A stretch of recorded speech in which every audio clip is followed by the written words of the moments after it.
কুমির আতঙ্ক নিয়েই রবিবার সকালে মুর্শিদাবাদ জেলায় শুরু হলো ভাগীরথী নদী বক্ষে বিশ্বের দীর্ঘতম 81 কিলোমিটার সাঁতার প্রতিযোগিতা।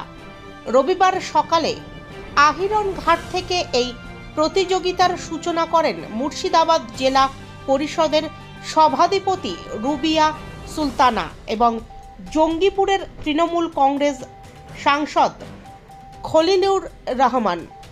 বিকেলে এই প্রতিযোগিতা শেষ হয় বহরমপুর KN কলেজ ঘাটে।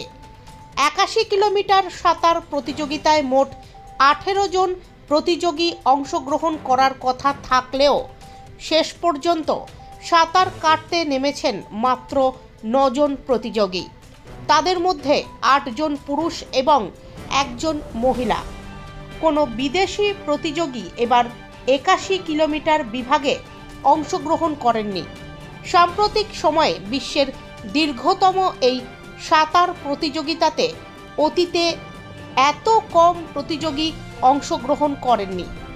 ভাগীরথী নদীবক্ষে একটি কুমির দেখা যাওয়ার পর উদ্যোক্তাদের তরফ থেকে কোনো ঝুঁকি নেওয়া হয়নি।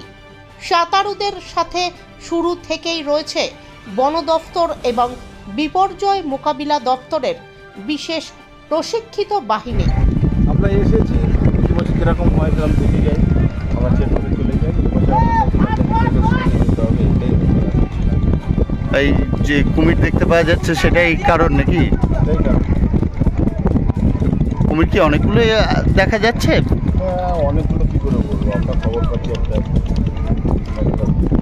কোনোবার তো দেখা যায় না, আপনাদের তো দেখি না। এবারে আমরা গতবারে এসেছিলাম, আমরা এখান থেকে এবার কি কোথা থেকে যাবেন, কোথায় শেষ করবেন আপনারা? এখন যেখানে সাঁতারু উঠবে